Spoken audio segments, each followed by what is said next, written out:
With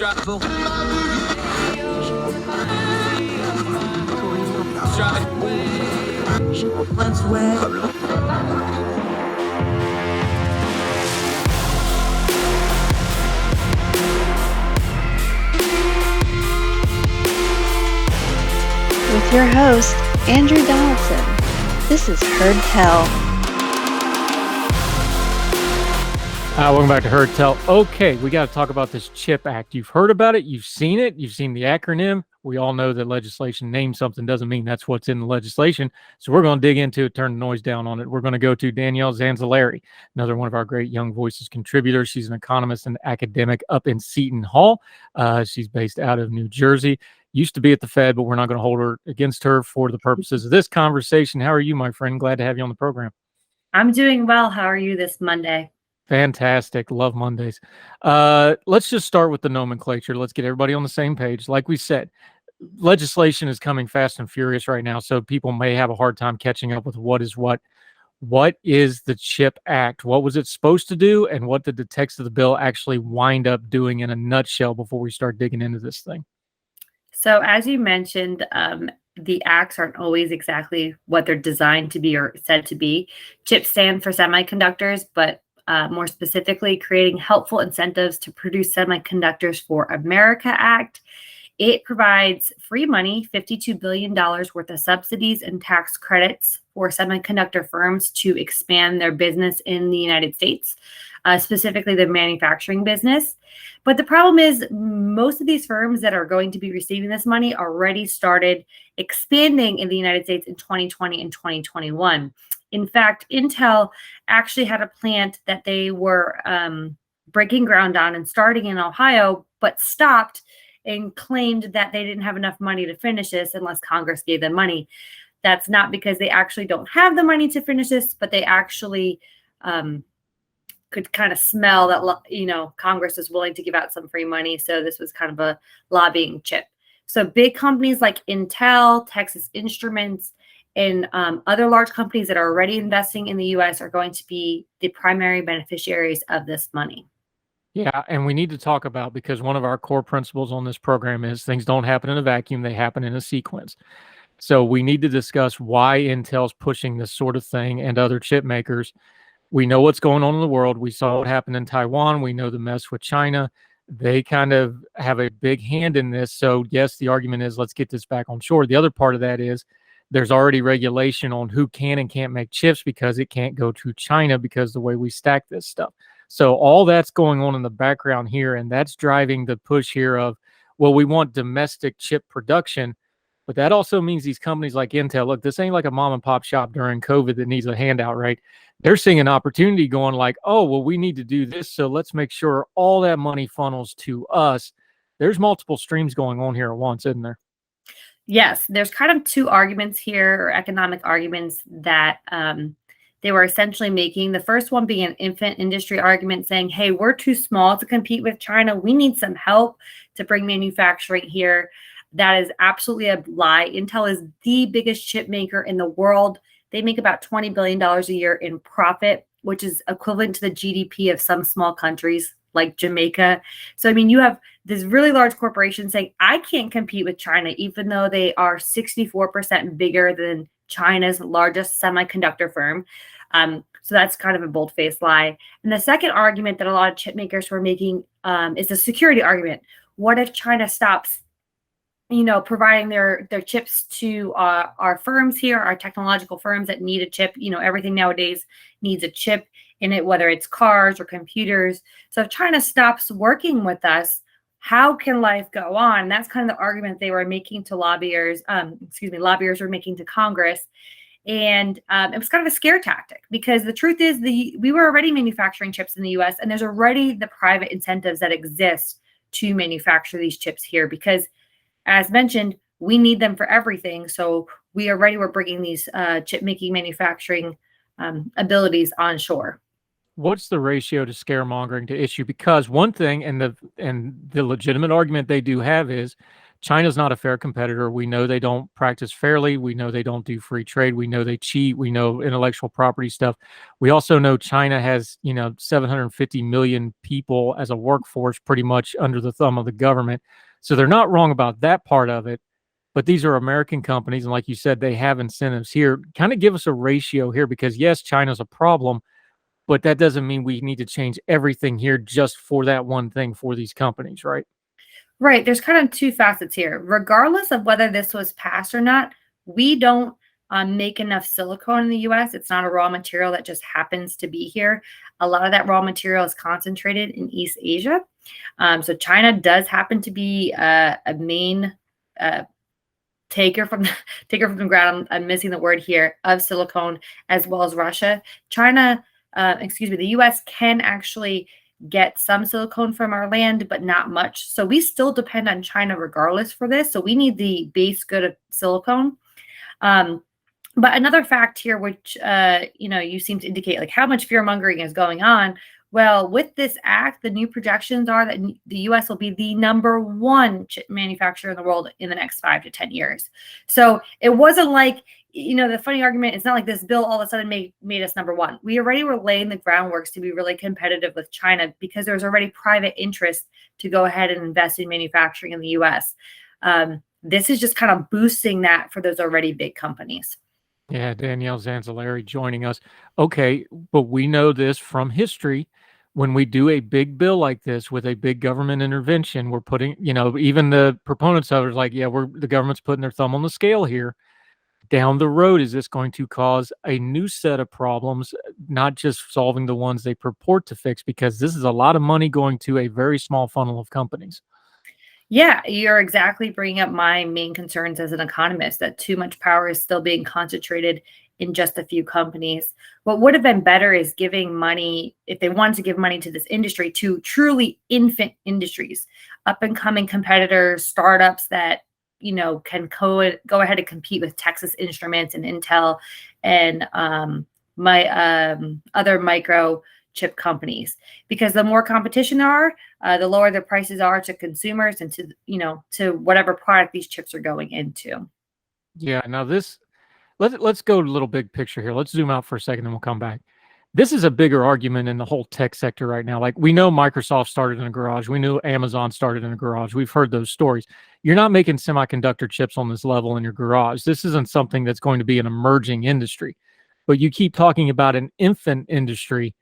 Are they really that concerned about competition or a new model or whatever the next big thing is? When you're talking infant industries, if the big companies are worried about infant industries and one hand claiming to be one, on the other hand making sure they don't create any more of them, that's an economic problem on a bigger scale, isn't it? And we see a lot of that in tech right now. Facebook does that with competitors.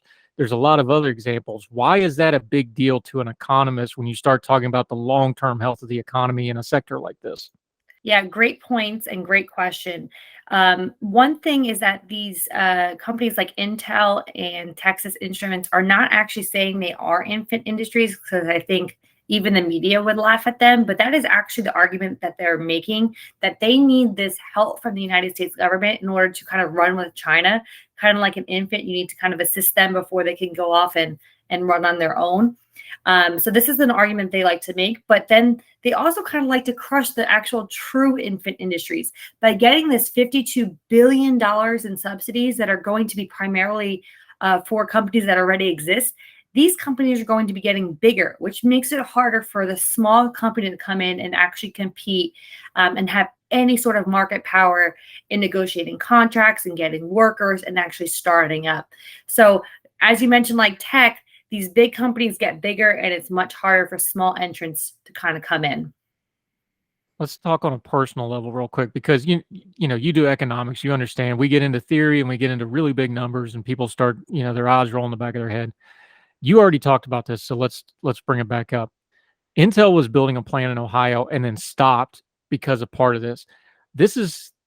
How much of this is them doing it and how much of it was a tactic? 100% tactic. I mean, I can't say, for certainty, but let's be honest. Intel made $20 billion last year. And I mean, that's profit. That's not market cap, right? So they are huge. They have money to build a manufacturing firm. They have cash on hand. They can get debt services to build a manufacturing plant, and they already had those in place. So stopping their building was completely a tactic to scare politicians. And I mean, why wouldn't politicians kind of want to play ball? Intel has a major lobbyer, the Semiconductor Industry Association, which is quite large, lobbying on their behalf. I mean, look, when this CHIPS Act was passed this past week, who was sitting right next to President Biden on the announcement of this? The CEOs of all the largest companies. Why? Because, of course, they're delivering a huge win to shareholders that, hey, they got billions of free dollars to do what they were already doing anyway. Yeah, and I think maybe the comparison for folks that maybe aren't on the economic or the high tech side, this is what we see with sports stadiums. And this is what we see with sports teams. Okay. And the argument they made is, well, we're going to have a resurgence in the heartland of tech. Well, that's happening already. Pittsburgh's having that. The Lehigh Valley, outside of Philadelphia, they're getting that, old steel towns, and they're getting those high tech things. That's happening anyway. Is there really a need for the government to jump in and push this, something that's already happening organic? I know powers that be are going to want to steer it. Look, I'm a West Virginian. I'm old enough to remember Robert C. Byrd. I got to drive by 30 things with his name on it to go home. I get it. Powers trying to funnel the money. But economically and in the long run, is this healthy? Absolutely not. I mean, economists like to talk about opportunity costs, but what else could that $52 billion or tax credits go to? I mean, education's been a huge topic in every state, especially over the last few years. $52 billion could give each state a little over $1 billion. For some states, like my home state, that's 10% of New Jersey's budget. Even in a state as big as Texas, that's 5%. You could increase homeland security by 15%, which we know is kind of busting at the seams, or fix roads in states and actually just directly give money to states, not for, interstate highway and that sort of commerce, but actual state roads. This money could have been used for so many more practical things that this is really just a push for large companies to get a handout. And I believe Bernie Sanders said this. He called it crony capitalism. And, it's not often that I always agree with Bernie Sanders, but he's absolutely right here. It's large companies getting a handout that they did not need, but that Congress was willing to lend out. Yeah, talking to Danielle Zanzalari. We're going to continue to talk about this. We're going to dig into this just a little bit more, talk about the economy in general also when Heard Tell returns right after this short break. Danielle Zanzalari joining us right after this.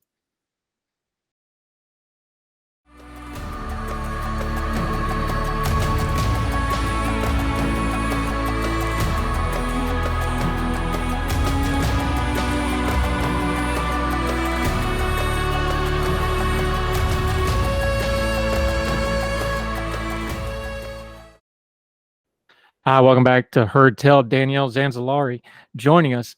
She's from Seton Hall. She does economics. She does all kinds of smart things. She wrote this piece about the CHIP Act. Listen, we do what we always do. We link to it in the show notes. Read the whole thing for yourself, including the links that she put in there. Make sure you make up your own mind on this topic. Let's talk about one thing we were just discussing in a little bit more detail.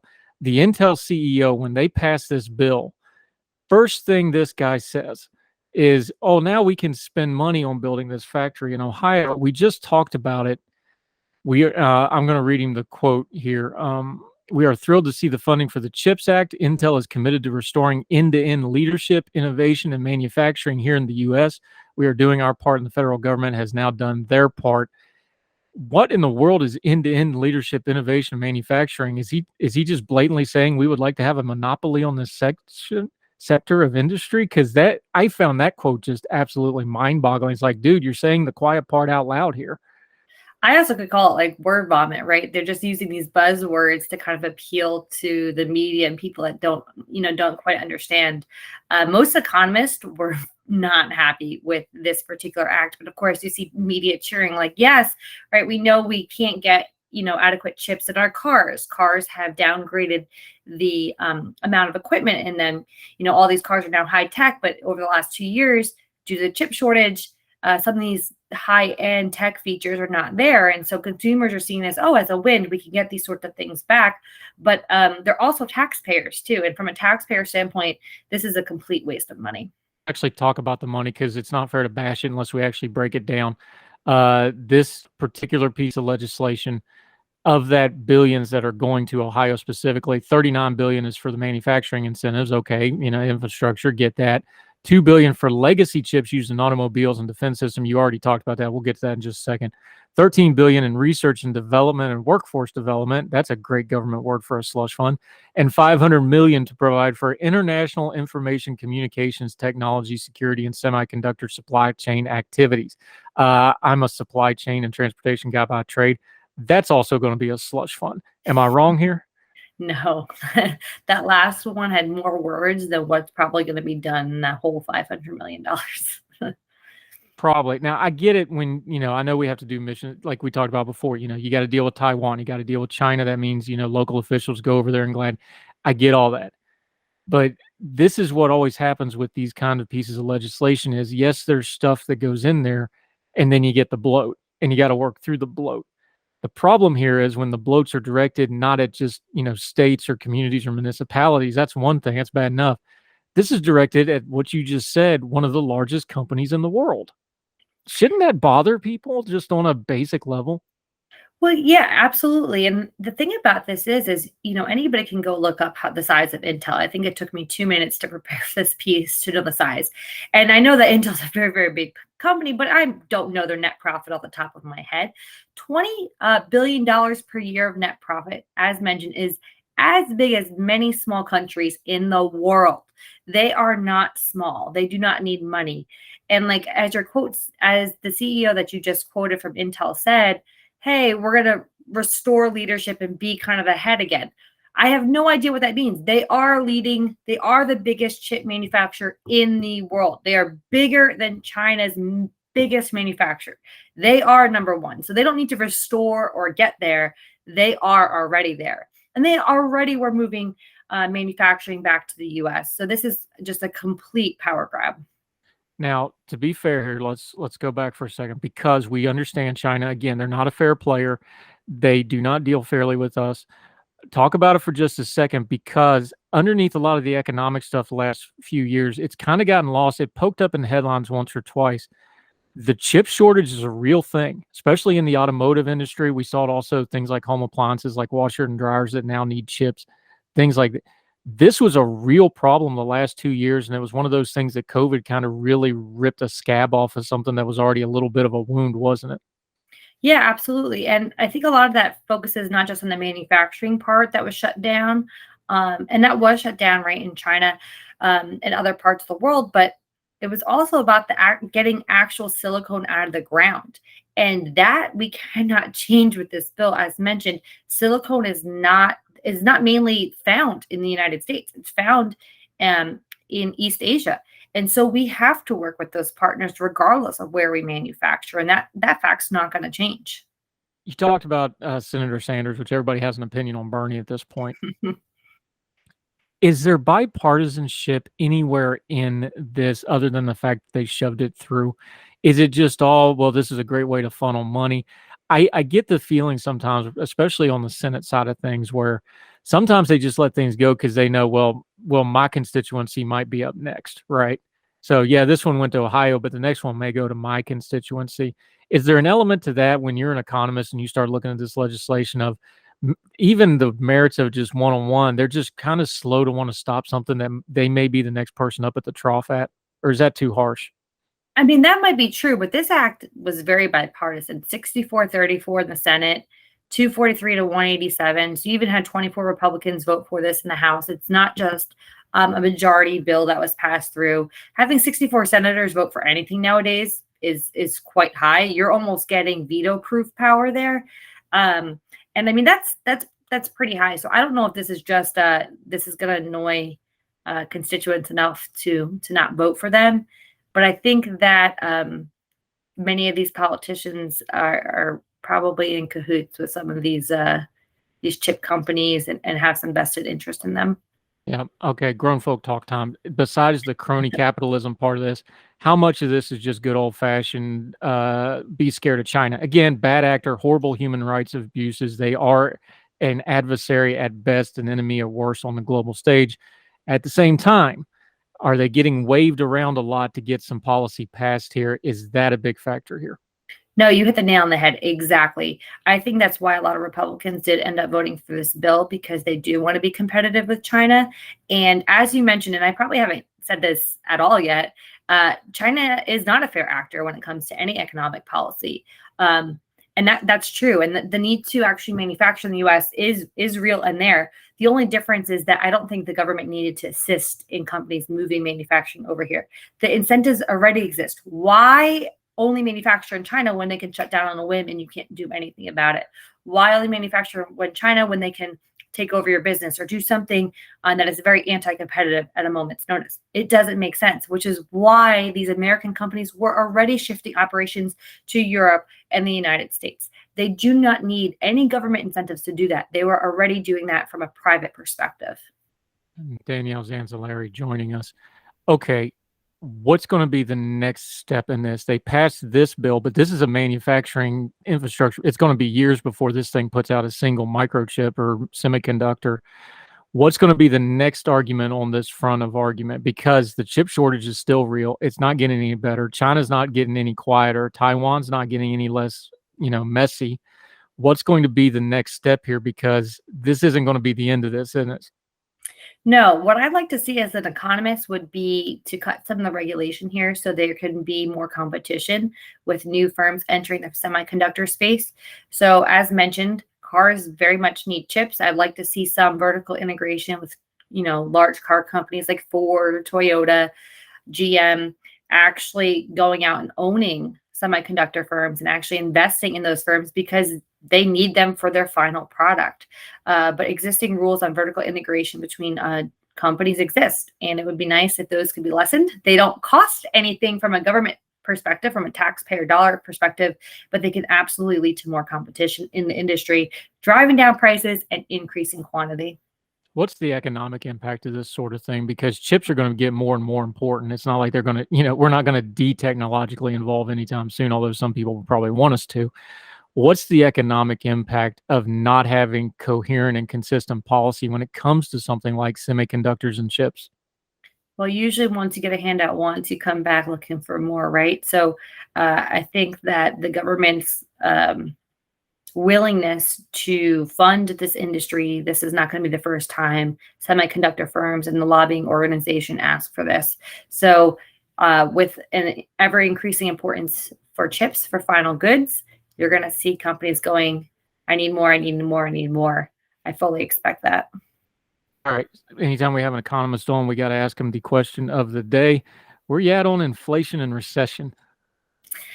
I am an economist that has always taught 2 quarters of negative GDP growth. So I would say we are officially in a recession. I do know that the definition is a little blurry, that the NBER can call it, and I have very much respect for the NBER. But the problem with the definition, if you don't go with 2 quarters of negative GDP growth, is if they call recession in 3 months, 4 months, it's too late. You're calling it so beyond when the recession was that you couldn't have done anything to help it. So I do think we're in a recession, at least from the standard definition. And I might buck the trend of some of my fellow economists that like to go with this, but I do think we're in a recession. I think this is the worst recession of my lifetime? Absolutely not. Do I think this is the worst inflation of my lifetime? Yes. Maybe that tends to my age, but it is quite high. I think a 0% month over month growth is good. I don't know if we peaked. A lot of economists say we're peaking. I'd like to see inflation come down, as everybody would, but I think we're still going to be well over 5% for at least a year. Year over year. Yeah, gotcha. Dan, you're not going to do the 0% this month because we didn't last month. We won't get into that funness. Danielle Zanzalari. All right, I've got to ask you a question because we always talk about turning down the noise because, we live in a buzzword world. You were at the Fed, so you tell me. Everybody online loves to bash the Fed. The Fed's the great evil. Abolish the Fed. Sow salt so it never grows back. What's the biggest misperception you see, both as an economist and somebody that was actually there, when people talk about the Fed, especially now when we're talking, inflation control and things like this, which is that's their purview. That's what they were designed to help control. They're going to be in the news a lot. What's one of the misperceptions you think people should probably get before they start smashing send on that tweet or Facebook post about the Fed?